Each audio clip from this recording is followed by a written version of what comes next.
Continuando con este escrito de Edith Stein, Santa Teresa Benedicta de la Cruz, de Naturaleza, Libertad y Gracia, hemos dicho pues que el mal necesita tener en el alma una morada originaria para poder entrar en ella, ¿no? Digamos, requiere como un acceso para poder ingresar. Y se pregunta Edith, entonces, ¿no es un poder ajeno que toma posesión de ella, según antes nos parecía? O sea, algo que no tuviera nada que ver o absolutamente nada que ver con el alma humana. Y no obstante, Edith nos recuerda que la tentación no le viene de fuera, sino que ella la encuentra en su interior, necesitada tan solo de la legitimación mediante un acto libre. Podemos decir entonces que la tentación, en cuanto tal, no es tanto que provenga netamente de afuera, sino que busca, por así decirlo, una complicidad interior, algún digamos, acto en el cual nosotros podamos abrir la puerta precisamente a la tentación. En términos, digamos, muy tradicionales, a este acto se le ha llamado consentimiento, ¿no? Edith Stein le llama legitimación, o sea, le damos cabida a la tentación desde nuestro propio interior. Así que entonces lo que busca, vuelvo a repetir, la tentación en este sentido es una complicidad interior en el alma de cada hombre, ¿no? Un acceso, por así decirlo, a través del cual esta tentación pueda netamente entrar. Y dice en este sentido Edith Stein que hay una sola tentación a la que está expuesto el sujeto libre, a la que está expuesto este sujeto libre como tal y con independencia de lo que llene su alma. Dice, una tentación que es la única en la que pudieron caer los ángeles y el hombre en estado de integridad, se refiere a Adán, ¿no? Y con la que el tentador podía acercarse también a Cristo. ¿Cuál es esta tentación? Fíjense, porque es como muy importante. Habla Edith Stein de una sola tentación, que en realidad sería, digamos, como el acceso pleno a cualquier tipo de tentación, ¿no? Al mal. Y dice, es la tentación de asentarse en sí mismo, de convertirse a sí mismo en Señor. Entonces, podemos decir que una sola tentación es la que abre la puerta al mal, y es la autoafirmación. Esta sería, digamos, plenamente la tentación radical, la autoafirmación. Como dice Edith Stein, esta necedad de afirmarse a uno mismo como Señor, como dueño tanto de sí mismo como de todas las situaciones, circunstancias y cosas que en último término le rodean. Entonces podemos decir a grandes rasgos que, como Edith Stein lo detecta bien, cuando nosotros decidimos no seguir a Dios, sino seguirnos a nosotros mismos, en todos los ámbitos, sea en el ámbito intelectual, en el ámbito afectivo e incluso también en el ámbito espiritual, entonces el mal tiene ya entrada libre en nosotros. Y esta autoafirmación es, digamos, la legitimación que le damos a el mal.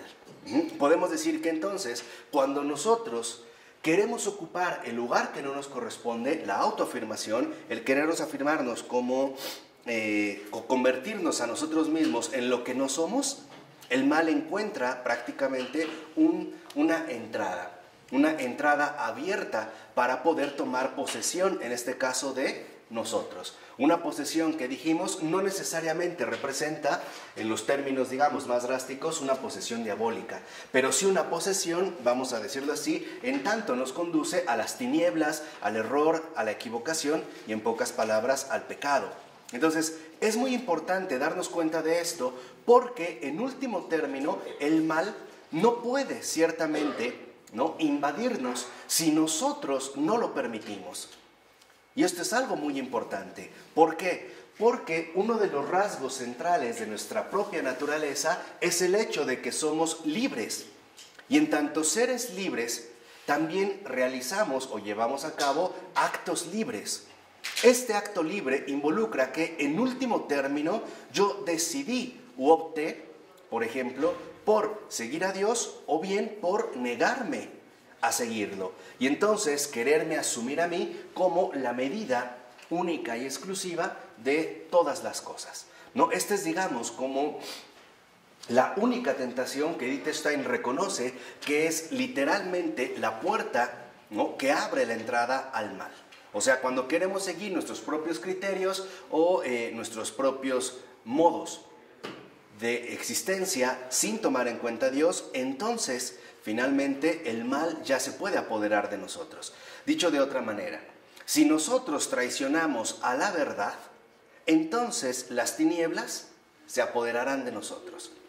Y lo vemos, como lo menciona Wittgenstein, tanto en el caso de los ángeles, que terminan, ¿no?, siendo expulsados del cielo y transformados en demonios, como en el caso del hombre en estado de integridad, que termina finalmente arrojado, por decirlo así, al reino de la muerte, del sufrimiento y del dolor. Entonces, aquí ya tenemos una luz muy importante. ¿A dónde nos conduce la autoafirmación? Finalmente nos conduce a la muerte, a la destrucción. Este es el reino que no es de la luz. Esta sería la autoafirmación, el reino de las tinieblas. Porque precisamente estas tinieblas dependen de que nos apegamos a un error y decidimos, por decirlo así, darle la espalda a la verdad. Por eso dice, es al mismo tiempo la única que por su naturaleza es rebelión contra Dios. Y esto también vale la pena aclararlo. Muchas veces hemos visto imágenes donde ponen, por ejemplo, a Satanás y a Cristo como al tú por tú, como si estuvieran, ¿no?, literalmente al mismo nivel, como si fuera una lucha directa entre el bien y el mal. Pero esto es totalmente equivocado. ¿Por qué? Porque Cristo es Dios. Es un Dios encarnado, pero sigue siendo Dios. Entonces no puede haber una rebelión al tú por tú. Si nosotros ahora lo entendemos, la rebelión es negarse a la verdad. Esta es la única rebelión contra Dios en cuanto tal. Y ya sabemos, por ejemplo, las consecuencias que esto conlleva. Por eso dice Wittgenstein que esta es la única tentación, porque de aquí es de donde procede todo mal. De ahí pues que ahora podamos entender por qué, por ejemplo, a Satanás se le llama el padre de la mentira o el padre de todo pecado. Porque de ahí procede. Esta es, digamos, la tentación radical y por lo tanto lo único que sí podemos llamar rebelión. Dice, mientras que cualquier otra tentación presupone que nosotros ya abrimos esta puerta. Entonces, esta es, digamos, como la tentación más radical o, digamos, el error más profundo en el cual podemos caer, ¿no? Incluso nosotros sabemos que San Miguel Arcángel, este nombre de Miguel, significa ¿quién como Dios? Y ese es el vencer la rebelión. Si lo ven, tampoco se trata de una especie de guerra medieval, otra vez, ¿no?, entre lucha de bandos contrarios. No, se trata más bien de un permanecer en la verdad o sucumbir en las tinieblas del error. ¿Qué quiere decir? Que, por ejemplo, la lucha que se da antes de la creación, ¿no?, en el cielo, esta rebelión, vamos a decirlo así, angélica, es una rebelión espiritual. No es una rebelión armada, como si supusiéramos, vuelvo a repetir, una guerra entre ejércitos contrarios. No, es quién realmente se sostiene en la verdad y quién más bien sucumbe ante el error. Entonces, si esta es la afirmación, el reino de las tinieblas, quiere decir que la autoafirmación es, en pocas palabras, rebelión. Podemos decir que entonces aquí se encontraría precisamente la raíz misma de todo satanismo.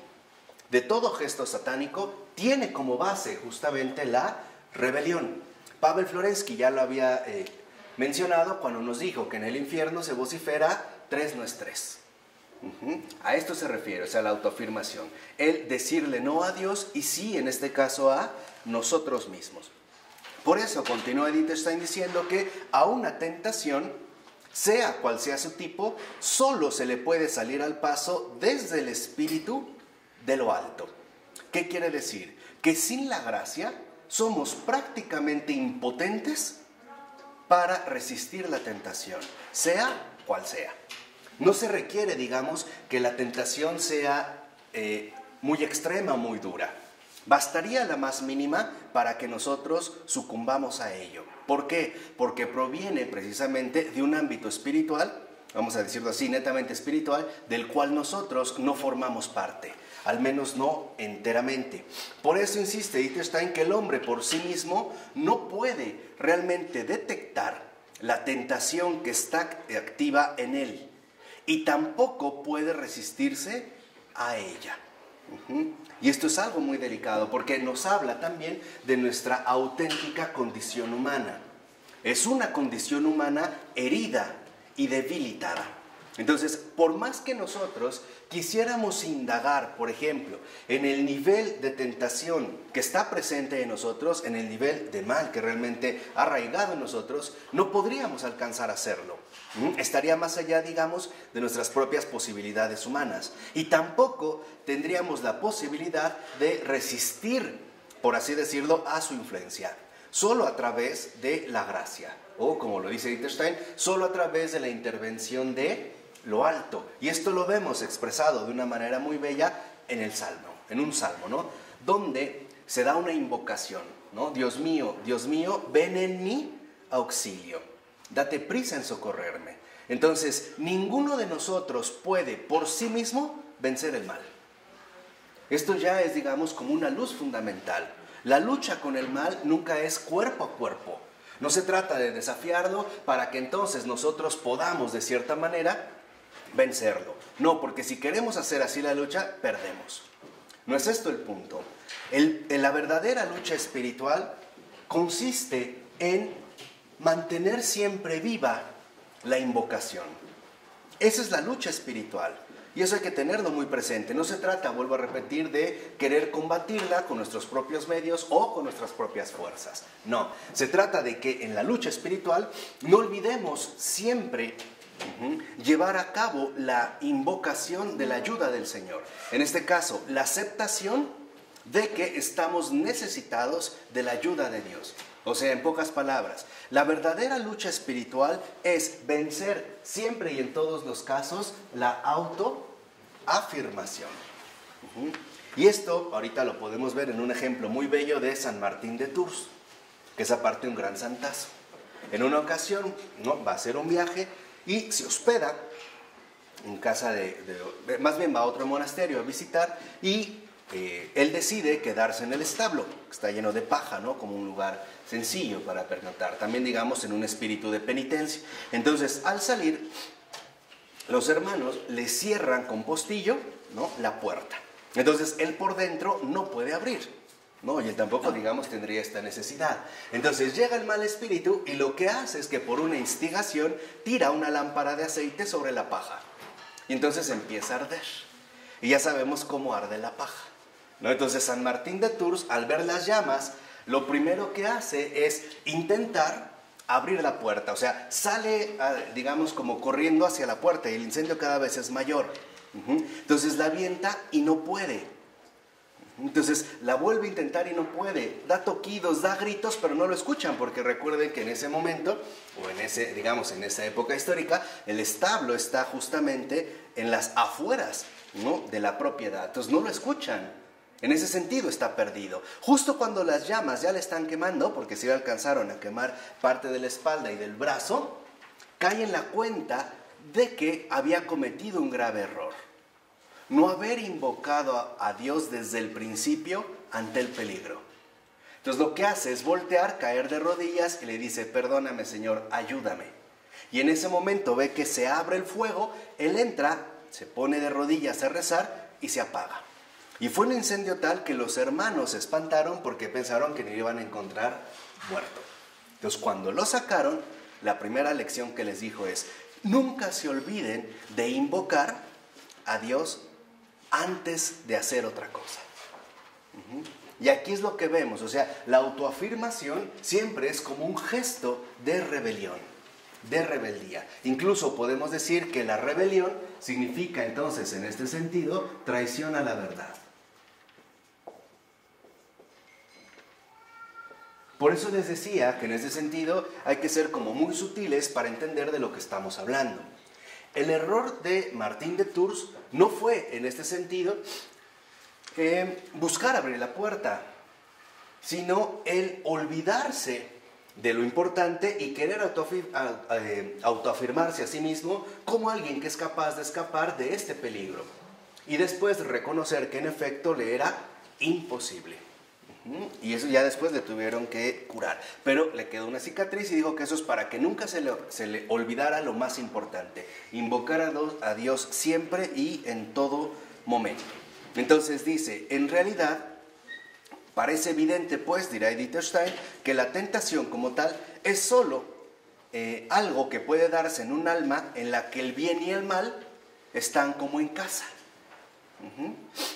O sea, en la que realmente pareciera que el bien y el mal se pueden ciertamente llegar como a no mezclar, pero sí como a ocupar un mismo espacio. Se está hablando en este caso de la interioridad, o sea, finalmente de nuestra alma. Dice, por el contrario, quien está enteramente lleno de Dios, la tentación no se le puede acercar. Y esto es también, digamos, como una finalidad a la que estamos llamados a acceder todos y cada uno de nosotros. Estamos llamados finalmente a que el bien se apodere literalmente de nosotros. Solo en esa circunstancia la tentación ya no se puede acercar, porque ya no tiene, digámoslo así, cómplices internos. Ya no tendría, en este caso, maneras o accesos para poder ingresar. Solo, digamos, en este sentido. Dice, por el contrario, en quien esté enteramente lleno del mal, no existe base alguna para una decisión en contra. O sea, el que realmente está lleno de mal sucumbe a toda tentación. No hay manera, digamos, en la que lo pudiera evitar. Por eso dice, el libre rechazo de una cosa necesita siempre la otra para apoyarse en ella. O sea, si nosotros rechazamos la gracia, entonces quiere decir que le estamos dando entera cabida al mal. Si por el contrario rechazamos al mal, quiere decir que entonces a lo que le estamos dando entera cabida es al bien. Y esto ya nos explica algo de la naturaleza, por así decirlo, del mal. ¿Qué es el mal? El mal es la ausencia de bien. El mal es un parásito que solo aparece cuando el bien desaparece. Pero no es algo primario, ni algo sustancial, ni algo fundamental. Esto es mentira de que es necesario un equilibrio entre el bien y el mal, como el yin y el yang, ¿no? La oscuridad y la luz, para que todo se conserve en orden. Mentira. El mal no es originario, porque sabemos que lo auténticamente originario es Dios. Y Dios es el bien absoluto, es puro bien. Y después, justamente por la ausencia de este bien, por la traición a la verdad de una de sus criaturas, vendrá este otro lado, ¿no? Lo que podríamos llamar, ahora sí, la aparición del mal. Pero aquí entonces tenemos ya una enseñanza importante. El mal no nos es necesario. En ningún caso y bajo ninguna circunstancia. Esto significa que nunca estamos justificados a cometer un acto de maldad. Y esto también, en situaciones más drásticas, nos lleva a comprender por qué el pecado siempre es algo condenable. Precisamente porque no es necesario. Así como no hay un solo caso en el que la mentira sea justificable. O sea, el mal no es algo necesario. Y esto lo podemos ver, me parece a mí, de manera muy muy clara si lo aterrizamos en nuestra vida ordinaria. Si nosotros realmente no hacemos bien lo que nos toca, ¿cómo terminará saliendo? Mal. Pero esto es secundario, no es el propósito inicial. Entonces podemos decir que en el principio lo que hay es bien. Y lo que esperamos es que al final triunfe el bien, que es la esperanza en general de cualquier ser humano. Hay una intuición por ahí de que el bien siempre que triunfa. Entonces, esto es muy importante para entender de qué manera nosotros mantenemos ciertos pactos, ya sea explícitos o implícitos, más o menos disimulados, con la maldad. En pocas palabras, ¿hasta qué punto nosotros estamos dispuestos a pactar con el mal? No necesita ser algo abierto, por ejemplo, a través de cometer un asesinato. Puede ser simplemente a través de posturas equivocadas. Por ejemplo, al no atender las necesidades del hermano que me rodea. Que es en gran medida lo que el Papa Francisco tanto está insistiendo, en vencer la complicidad, ¿no? En no querer, digamos, llevar a cabo ciertas acciones que de fondo no están sustentadas en el bien, sino en último término, ¿en la qué? En la autoafirmación. Entonces, en este caso, nada más tenemos una sola solución.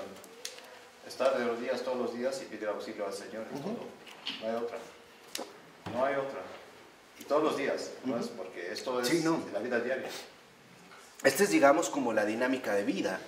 Entonces, lo que nosotros debemos hacer es esforzarnos por rechazar el mal, no por vencerlo, entiendan, les vuelvo a repetir, esto en términos espirituales es fundamental. No se trata de que lo voy a vencer. Lo único que a mí me toca es rechazar. De tal manera que al rechazar el mal, entonces yo pueda apoyarme en el bien. Si no, finalmente también terminamos cayendo fulminados. Entonces dice, si es así, ¿qué pasa entonces? ¿El mal tiene su morada en el alma? O sea, podemos decir que entonces el mal ya está integrado en el alma. Y dice, no, más bien tenemos que distinguir tres cosas.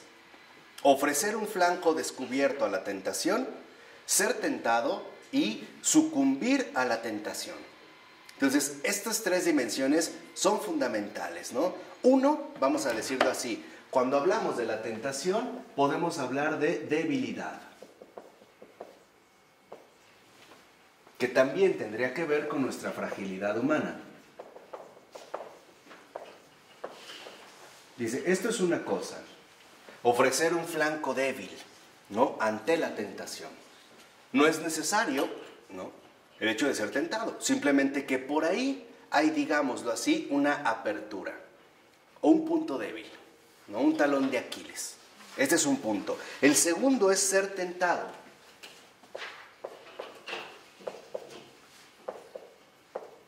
Y el tercer nivel es ya sucumbir a la tentación.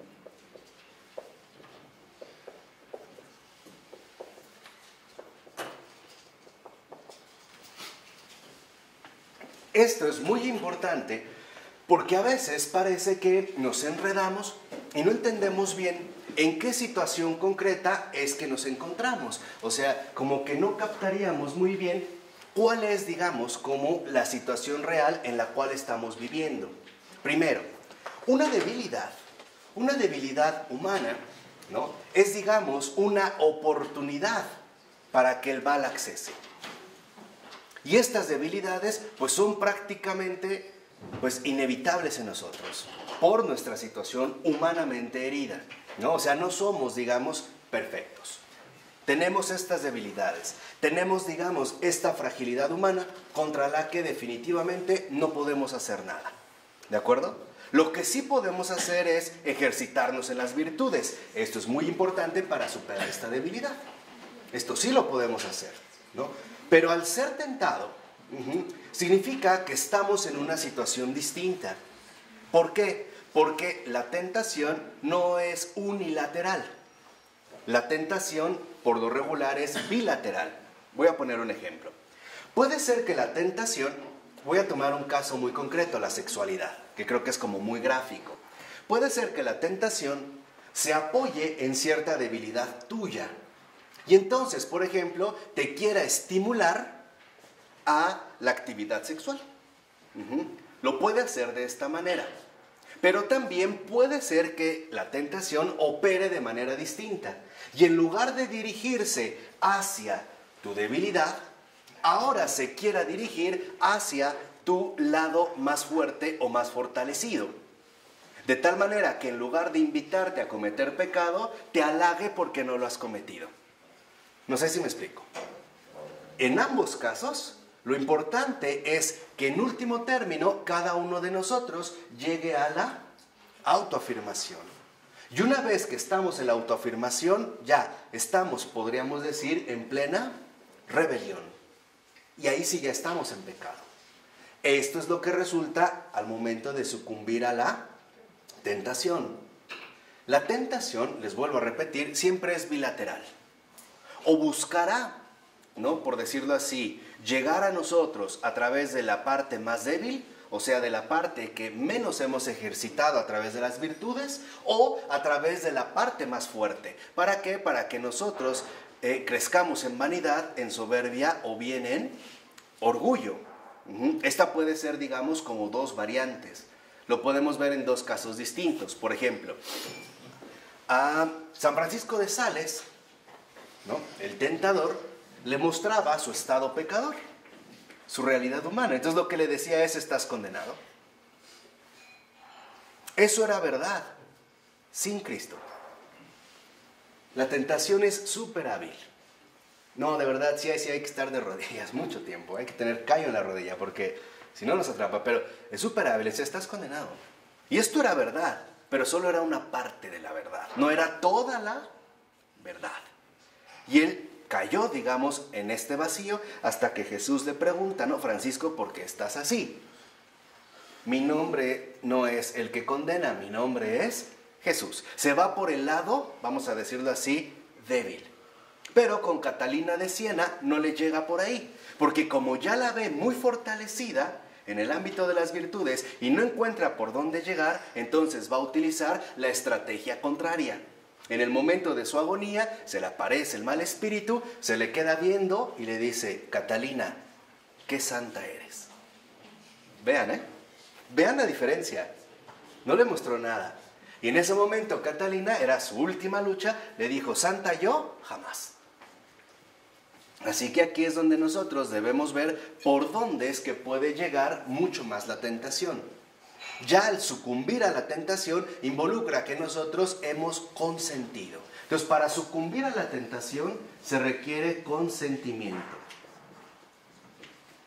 O sea, legitimación. El ser tentado es una cuestión de sentir, pero sentir no me obliga a consentir. Por ejemplo, yo puedo llegar a sentir molestia ante algo, pero eso no me obliga a consentir en la ira. Y entonces explotar y ponerme bien mal. ¿No? El sentir es inevitable, pero el consentir no. Porque en último término, el consentir tendrá que ver con la postura interior en la cual estamos nosotros, en ese sentido, basados. Por eso dice: solo cuando el alma se encuentra en el tercer nivel, entonces ahí sí se encuentra en la maldad. Solo aquí. Aquí no, Por ejemplo, tener un mal pensamiento, ¿es pecado? No. ¿Qué es? Es una tentación. No, es una debilidad. ¿Qué hay que hacer? Rechazarlo. Eso es trabajar en las virtudes. Porque hay gente que de repente dice: es que cometo muchos pecados. No, no son pecados. Es más bien debilidad. ¿Qué es lo que requiere? Ejercitar las virtudes. Nosotros percibimos la tentación cuando en efecto vemos la posibilidad de hacer algo que va en contra de nuestra conciencia. Y sentimos como el jaloneo, ¿no? De una o de otra manera. Entonces solo podemos hablar, como dice Edith Stein, solo en el tercer nivel, que sí estamos bajo el signo del mal. O sea, que en ese caso nos hemos puesto bajo su reino. De modo que el espíritu del mal puede hacer su entrada en el alma. ¿Se acuerdan lo que nos explicó Edith Stein la vez pasada? Que finalmente uno, no solo, por decirlo así, toma una postura, sino que también uno se vuelve, por así decirlo, esclavo del reino que desea seguir. Por eso insiste que hay cosas, por ejemplo, que son dignas de amor y otras que merecen odio. Entonces, hay cosas dignas de amor, pero hay cosas que, por ejemplo, merecen odio. Dice: amar lo que es digno de amor y odiar lo que es digno de odio es algo que cualquiera puede hacer por naturaleza. Esto estamos de acuerdo. Es lo que Jesús también hasta decía en el Evangelio, ¿no? Eso hasta los paganos hacen, ¿no? Amar a sus amigos. Eso hasta ellos lo hacen. O sea, eso sería, digamos, algo que cualquier persona puede hacer. Pero, dice Edith Stein, odiar lo digno de amor no es natural, sino que eso es diabólico. ¿Qué es lo único digno de amar? Dios.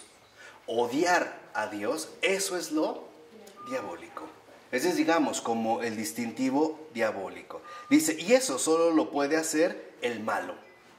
O bien alguien que está poseído por el mal. Entonces, esta es como una indicación muy importante. ¿Se acuerdan también esta parábola de los trabajadores que el Señor manda a su viña a trabajar? Uno desde la primera hora, otro a la segunda hora, y le reclama, ¿no? ¿Por qué más él? Dice, oye, yo trabajé más, este acaba de llegar. ¿Y cuál es la respuesta en ese momento en la parábola? ¿Qué dice el dueño? Yo te he pagado lo que me puse de acuerdo contigo. Y no soy libre de hacer con lo que tengo lo que a mí se mantiene. No soy libre de hacer con lo mío lo que yo quiera. Ahí va hacia este signo. ¿Por qué a veces nos enoja lo bueno? Porque el dueño estaba actuando por caridad, no por... Estaba dando por amor a Dios, no por las horas trabajadas que el mundo da, que el mundo calcula. Estaba dando sin cálculo. Y obviamente el calculista, que es el mundano, se enojó. Claro. Pero esto es algo que en nosotros también, por ejemplo, puede llegar a darse de manera muy sutil. Y esto es como una gran lección espiritual de esta parábola. Lo que nos menciona es que hay casos en los que a nosotros nos molesta la bondad. Nos enoja. Y dice Edith Stein, esto no es natural. Quiere decir que entonces ahí por lo menos todavía habría un cierto rastro de maldad. Esto se puede dar a veces entre hermanos, ¿no? ¿Por qué al más que a mí? ¿O por qué estas preferencias? ¿O por qué esto sí? O sea, empieza a haber en este caso reproches. Estos reproches son los primeros síntomas de una posible ¿qué? Rebelión, donde va a haber un momento en el que vamos a explotar. Entonces, si lo vemos, por ejemplo, cuando el Señor decía, ¿no? Sean buenos como su Padre es bueno, que hace salir el sol sobre buenos y malos y hace caer su lluvia sobre justos e injustos. Muchos de nosotros lo primero que sentimos o resentimos es molestia.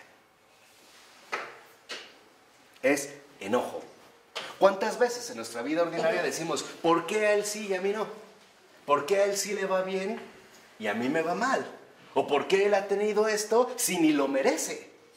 Veamos, ahí ya estamos incurriendo en la única tentación de la autoafirmación. Podemos decir que ya estamos coqueteando, pactando con el reino de las tinieblas. Ahí hay signos de mal espíritu que se va a traducir en rivalidad, en discordia, en guerra y en violencia. De una o de otra ¿qué? Manera. Por ejemplo, recordemos un gesto muy bello. Los apóstoles no fueron los primeros que entraron al cielo. ¿Quién fue? El ladrón. San Dimas, que es un santo. No se le invoca, no sé por qué, pero es un santo. San Dimas, solo los santos están en el cielo. Dijimos, ¿no? Ya nos dijo Newman, ser santo y ser salvo es exactamente lo mismo. No fue él. ¿Y alguno de los apóstoles se enojó? ¿Y por qué a la mera hora se coló? Uno de tantos, ¿no? Que se coló. Así, o sea, pudo llevar una vida terrible, al grado de que acabó en la cruz. Y ese sí no estaba ahí por bueno. Seamos sinceros, era un ladrón. Y no obstante, se coló. ¿Alguno de los apóstoles lo reprochó? No. ¿Qué hizo Judas cuando María rompe el frasco de perfume? Reprocha. ¿Qué es lo que dice? Y escuchen la astucia, porque el argumento es bueno. Guardado y gastaba vendido ese perfume para darle dinero a los pobres. Exacto. ¿Para qué lo rompimos? Mejor lo hubiéramos vendido y ese dinero lo hubiéramos dado ¿qué? A los pobres. O sea, nos muestra una tentación muchísimo más sutil. ¿Dónde está, digamos, la gravedad de este comentario? La gravedad de este comentario radica en que lo que se hace por Dios no vale. Solo vale lo que se puede hacer, en este caso, por los hombres.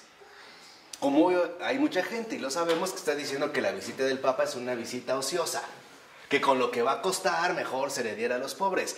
Tampoco se hace. Y al menos de esto se saca un buen provecho. No como estas estelas de luz que se construyen de más de 1,000 millones de pesos que no sirven absolutamente, pero para nada. O el presupuesto que dieron simplemente para las cuestiones electorales en 2015 y que nos costó más de 8,000 millones de pesos. Y nadie dijo nada. ¿Eso está bien? ¿No? Ahí sí nos quedamos totalmente, ¿qué? callados. Pero ¿cómo el Estado de Michoacán tiene un gesto de cortesía y él dice, los gastos van por mi cuenta? ¡Ay! Ahí sí gritamos. Pero que entre ellos se lleven el dinero, no decimos absolutamente nada. Y esto es lo que Edith Stein nos recuerda, no es natural. Y en eso es lo que tenemos que valorar en nosotros. Recuerden, lo que queremos es santidad, si no estamos perdiendo el tiempo. Entonces lo que tenemos que indagar es esto. ¿Me molesta el bien? ¿Me irrita? ¿Me llego a sentir incómodo ante las manifestaciones de la bondad? Con envidia, con celos, con coraje, con tristeza, con desánimo, con reproche, con resentimiento, etcétera, etcétera, etcétera. ¿Sí o no? Porque hay que sondear, hay que ver literalmente a lo mejor en dónde está nuestra debilidad y también por dónde es que estamos siendo más tentados. Recuerden también, por ejemplo, en el caso de los apóstoles, no recibían a Pablo. ¿Por qué? ¿Por qué no lo aceptaron tan fácil? Porque era malo. Como ¿no? Si no era el que nos perseguía, el que nos quería matar, no sé qué, y ahora ya llega, y aparte ya llega con una misión tan grande. ¿Quién tuvo que intervenir? Dios para retirar el fantasma, ¿no? No, para limar las asperezas. Ah, ¿Pedro? Pedro. Es el que lo tuvo que escuchar y decirlo, no, sí viene de quién. De Dios. Es una obra del Señor. Entonces Pedro lo dice y los demás lo obedecen. No cuestionan ya. Saben que entonces la cosa es así. Que de cierta manera es lo que a nosotros nos falta. A nosotros Pedro, el Papa, el que sea, nos puede decir esto es blanco, nosotros decimos no, es negro. Por eso San Ignacio de Loyola daba una regla extraordinaria al respecto para no sucumbir a esta tentación. Decía, lo que diga nuestra Santa Madre Iglesia. Si la Iglesia nos dice que esto es blanco y nosotros lo vemos negro, es blanco. No hay duda. Si la Iglesia nos dice no, es negro y lo vemos blanco, no hay duda. Es que negro. Y esa es una regla de oro. Precisamente para no sucumbir a las sutilezas de la tentación. Entonces, continúa Edith Stein y dice en este sentido, como no es natural, entonces el odio es la reacción específica del mal. El odio es la reacción específica del mal, en cualquiera de sus formas. O dice, o más bien, el odio es el acto espiritual específico en el que el mal puede y tiene necesariamente que irradiarse a sí mismo conforme a su propia esencia. Entonces, ¿qué es el odio? Ahora veámoslo aquí. ¿Qué es el odio? Es un acto espiritual. Pero no es cualquier acto espiritual. Es el acto espiritual del mal.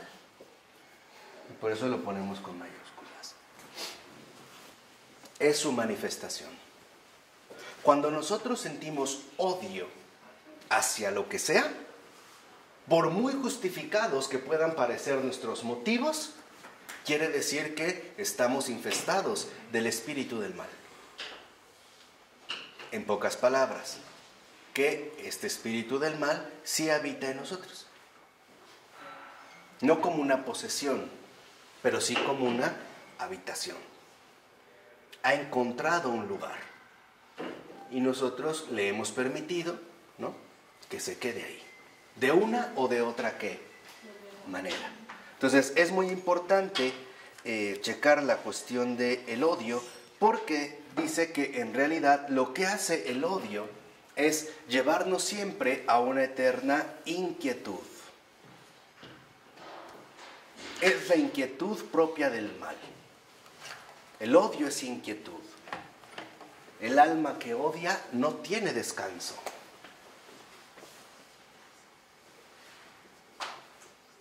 Es inquietud, ausencia de reposo.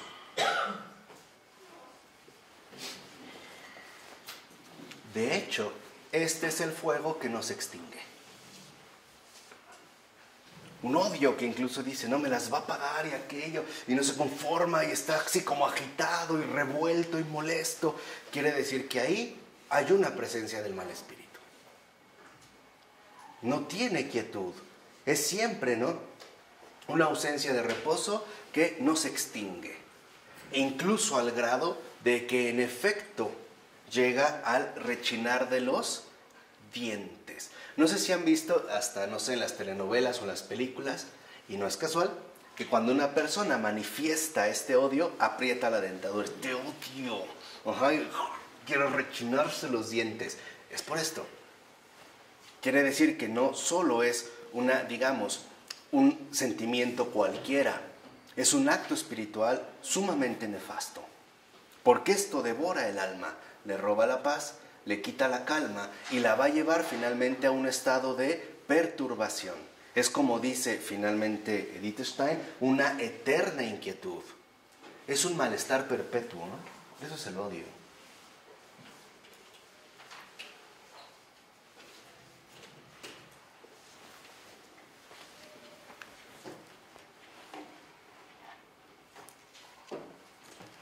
Por eso dice, cuando el alma se ha puesto al servicio del mal, cuando se ha puesto al servicio del reino del mal, entonces es un alma que ya está, digamos, ¿no?, atada o, digamos, profundamente vinculada a un malestar que perpetuo. Todo le molesta, o algunas cosas, está de malas, posee amargura, siempre está tratando de reclamar algo en particular, todo lo ve mal, etc. Por eso, fíjense, de cierta manera Chesterton en una ocasión dijo que lo que está mal en el mundo es que ya nadie habla de lo que está bien. Y a esto también se refiere. ¿En qué realmente están basados nuestros actos qué? Espirituales. Por ejemplo, a veces, ¿cuánta gente se molesta porque su vecino cambió de auto o cambió las persianas o se operó la nariz o el busto o qué sé yo? Puede ser la cosa más mínima, pero ahí es donde se manifiesta, a través precisamente del odio. Dice, ahora vamos a dirigir nuestra atención a la relación del alma con el reino de la gracia. ¿Quedó clara hasta este momento, en este análisis fenomenológico, la relación del alma con el pecado? ¿Dudas? No. Bueno, ahora vamos a ver la relación del alma con el reino de la gracia, nada más. Bueno. Entonces, ahora, por ejemplo, podemos ver la relación del alma con el reino de la gracia. Vamos a ver, digamos, ahora cómo se da esta operación, o cuál es, digamos, la dinámica que aquí aparece. Dice, en primer lugar, lo que podemos detectar es que, al igual que el espíritu del mal, el espíritu de la luz, o sea, el Espíritu Santo, obra en el alma cuando toma posesión de ella.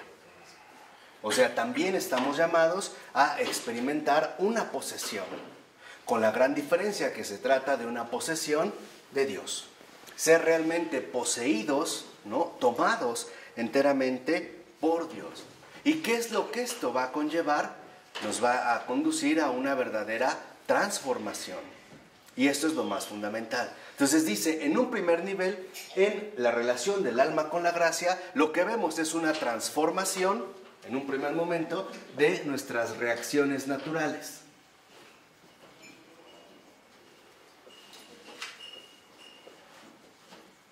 Esta sería como la primera manifestación. Una reacción, una transformación de nuestras reacciones naturales. Dice, en lugar, por ejemplo, de ese eterno malestar que conlleva el odio, ahora lo que experimentamos, por ejemplo, dice Edith Stein, son actos espirituales, pero que adoptan formas específicas según nuestro momento particular de vida, y son amor, misericordia, perdón, beatitud y paz. Estos son, digamos, como los signos de que en efecto ahora la gracia es la que ya ha tomado posesión de nosotros. una posesión radical. O sea, realmente reconocemos que nos posee, le pertenecemos y que le pertenecemos enteramente. Entonces vemos que esta transformación de nuestras reacciones naturales también se va a manifestar en actos espirituales. Y estos actos espirituales son: el primero, amor. El segundo es misericordia. Amor, misericordia, perdón, beatitud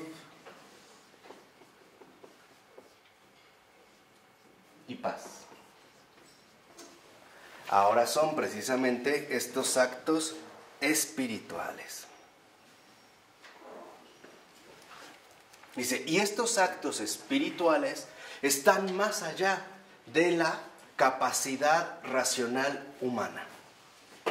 Por eso, dice Edith Stein, todos estos actos espirituales tienen que ser una locura para los que están fuera del reino de la luz. Sobrepasa nuestra propia capacidad racional. Entonces, en un primer momento es el amor.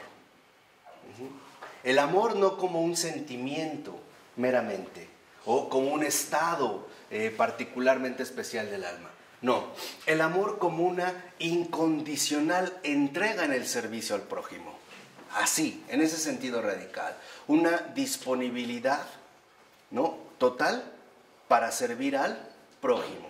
Podemos decir, un servicio incondicional al prójimo.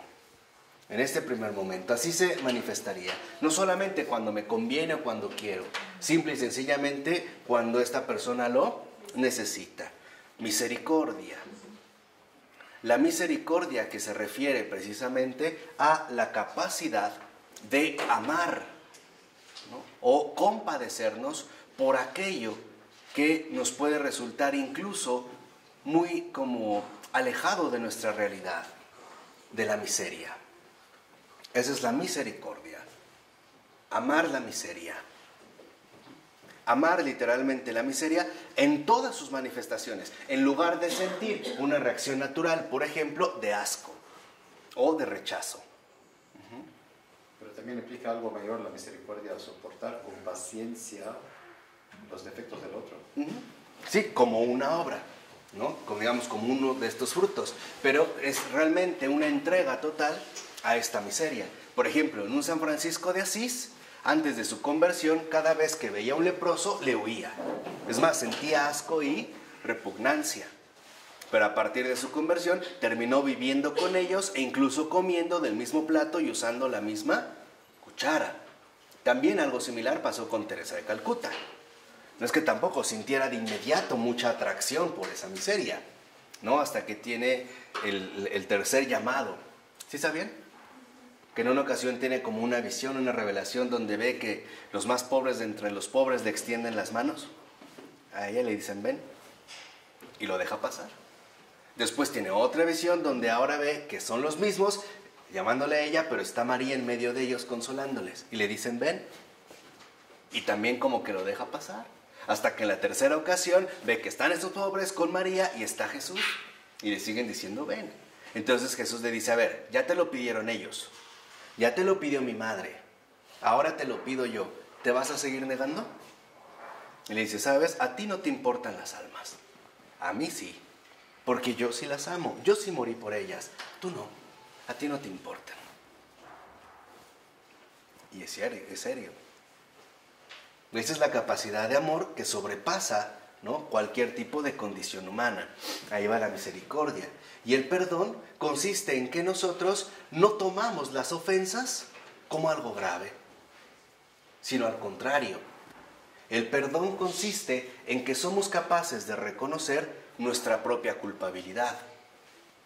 Por ejemplo, una base fundamental para el perdón es reconocer que si el otro me ofende, algo ha de tener de razón. Y no de inmediato decir, no, está loco, está totalmente equivocado y querer rechazarlo. No sé si me explico. Esto es fundamental. O decía San Anselmo, primero hay que pensar mal de uno mismo y no de los demás.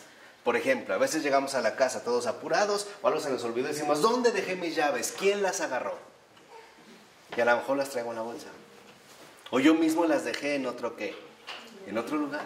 Pero de inmediato yo ya estoy, ¿no?, gritando sobre los demás. O sea, la culpa es de los demás. No, el paso es el perdón. La beatitud es siempre buscar el bien. Siempre estar, digamos, dirigidos hacia el bien. Y la paz es no perturbarse por nada ni por nadie. Esta es la paz. Estos son, digamos, los actos espirituales que en un primer momento la relación del alma con la gracia aporta.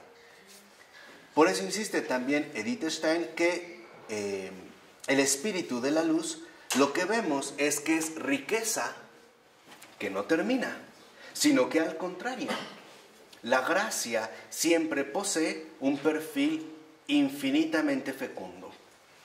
¿Qué quiere decir? Que cuando realmente nos ha penetrado la gracia en el alma, entonces esta gracia crece y crece y crece, sin medida, más allá de lo humanamente concebible.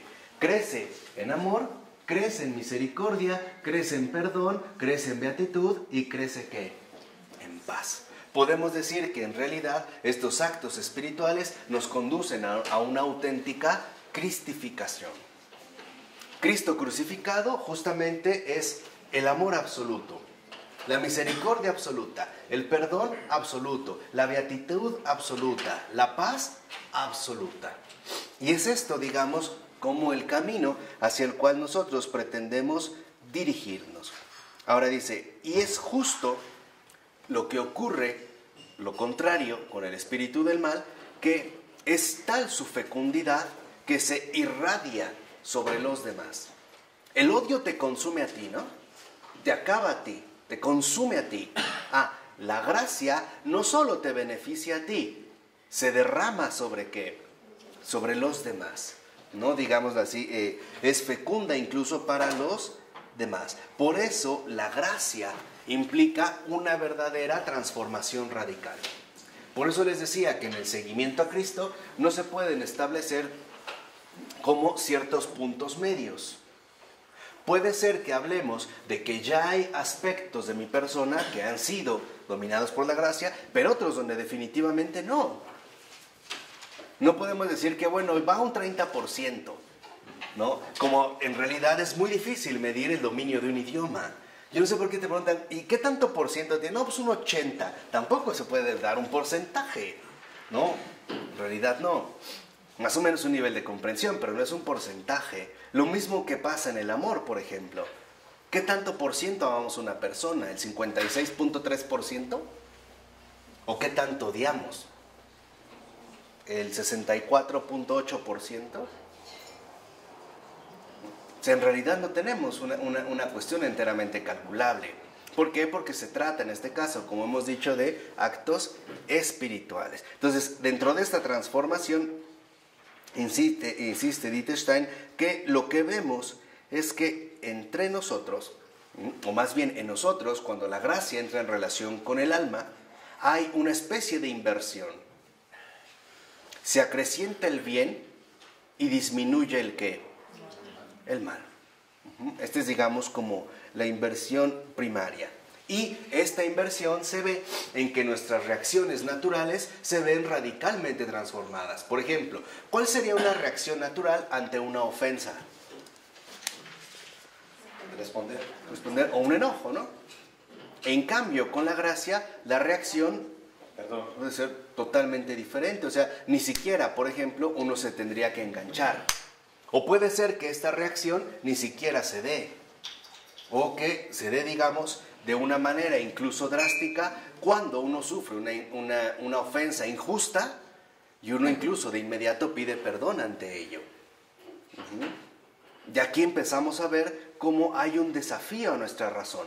Aquí hay algo que se está operando de manera radical. Dice, pero debemos de entender que en efecto esto no supone que se extingue nuestra individualidad.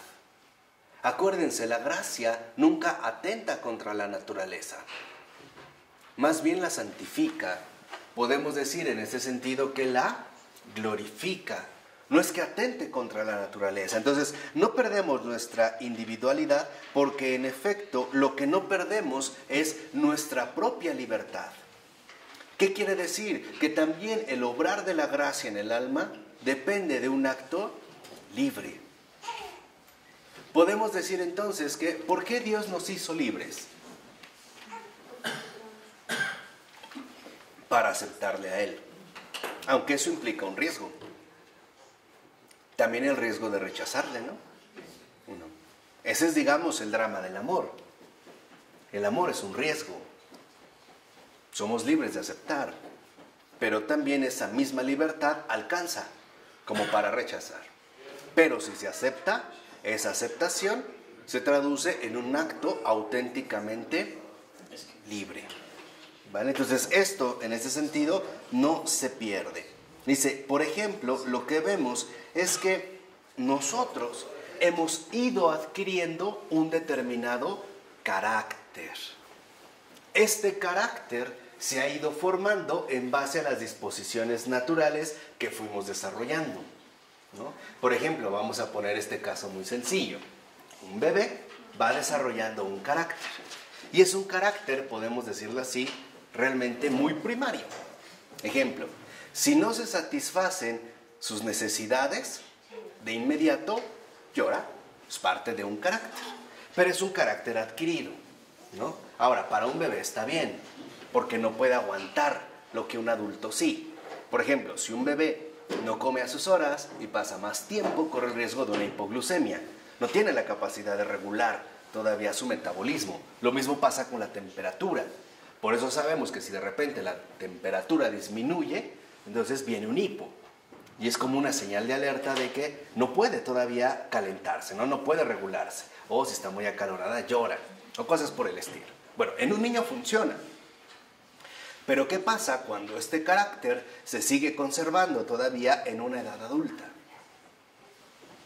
Entonces podemos decir que nos volvemos caprichosos y caemos no en la verdadera infancia espiritual, sino en el infantilismo, en un carácter inapropiado, sobre todo para una vida de adultos. Entonces dice, por ejemplo, Edith Stein, que lo que vemos es que en efecto habrá cosas que se tengan que cambiar, habrá cosas que se tengan que destruir, pero habrá cosas que se tengan que fortalecer.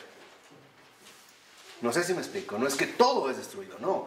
Hay algunas cosas que sí se deben erradicar completamente. Por ejemplo, reacciones inapropiadas para una vida creyente. Habrá otras cosas que se tengan más o menos que modificar. Y habrá otras cosas que en este sentido se deban incluso fortalecer. Entonces lo que vemos es que en realidad esto constituye un nuevo nacimiento. Y todo esto nos va a llevar a un nuevo nacimiento.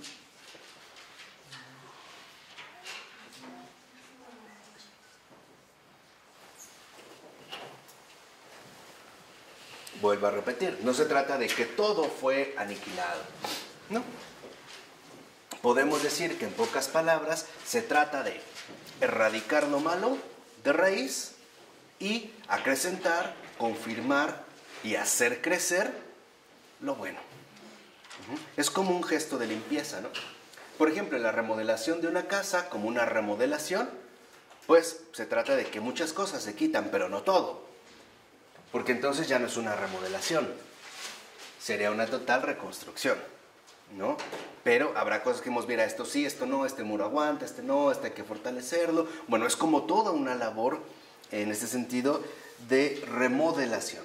Entonces, lo que vemos es que en realidad se trata de que en la gracia nos confirmemos realmente en lo que somos. Y esto es algo fundamental. Fíjense, es curioso. Vimos que la rebelión, anteriormente vimos que la rebelión se basa en la autoafirmación, ¿cierto o no? Cuando lo hacemos, lo queremos hacer por cuenta propia. Y la gracia lo que hace es afirmarnos realmente en lo que somos, pero desde la luz. Y lo que la gracia nos dice es algo muy sencillo. Tú no eres así, tú no eres esto, Por ejemplo, tú no eres enojón o caprichoso o desconfiado o lujurioso o corrupto. Lo que nos dice a la luz es, tú no eres esto. Esto no eres tú. Tú más bien eres esto otro. Es, digamos, como el rescate de nuestra persona a la luz de la bondad original de la que provenimos. Entonces hay, digamos, como un acto, ¿no?, serio de limpieza. Esa es como la confirmación. Entonces lo que vemos también en este sentido es que superamos o se va superando, ¿no?, nuestras reacciones naturales para empezar ahora sí a vivir desde la dimensión propia de la gracia. Ya no se está plenamente sujeto a la dinámica de las leyes naturales, sino que se puede empezar ya a vivir a partir de la dinámica de la gracia. Y entonces, el vivir ya de la dinámica de la gracia involucra dos cosas. Primero, lo exterior ya no es lo fundamental. O vamos a ponerlo quizá en términos un poquito más claros. Aprendemos que lo visible no es lo primordial, sino que lo primordial es más bien lo invisible. Y aprendemos, por último, o en último término también, aprendemos que aquello que hay de manera inmediata en nuestra vida no lo es todo, sino aprendemos que siempre hay un trasfondo. Hay algo más que estamos llamados precisamente a descubrir. Y eso es parte también de la obra que realiza el reino de la luz en el alma. O por tratarlo de reducir brevemente, dentro de esta relación alma-gracia, lo que se nos da es contemplación. La contemplación es la percepción, la visión del bien, ahí donde incluso todos ven puro mal. Esa es ya la contemplación, o sea, la presencia de Dios en todo y en todos. Puede ser que se dé bajo ciertos rasgos, a lo mejor inmediatos, a lo mejor más complicados, pero se nos abren realmente los ojos para ver finalmente a Dios en todo y en todos, y así poder transmitir siempre un mensaje de consuelo, de ternura, de acompañamiento, de amor hacia toda la creación, ¿no? Vamos a decirlo así en este sentido, hacia la creación entera. Por eso dice que esta es la manera en la que el alma es elevada a lo alto en este sentido de la contemplación. Dice, y es la manera como, si aquí se trata, o en el caso de la relación del pecado con el alma, se trataba de una autoafirmación, aquí esto nos lleva a una confirmación. Y esto lo vemos también de manera muy hermosa en el Evangelio durante el bautismo de Jesús. ¿Cuál es la confirmación que Dios espera de nosotros? La repetición de estas palabras que dirige a Cristo. Este es mi Hijo muy amado. Esa es la confirmación.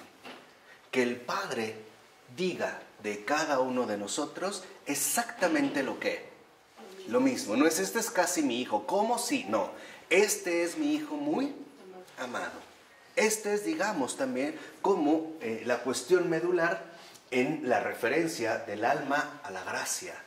No solo se trata a un nivel básico de que la gracia nos quite la suciedad o nos libre del pecado. No, va mucho más allá. Va literalmente al acto de filiación, al que realmente nos transformemos en auténticos y verdaderos hijos de Dios. Y ese es el mayor regalo que hemos recibido. La cruz, les vuelvo a repetir, no solo es el trapeador de los pecados, es poca cosa.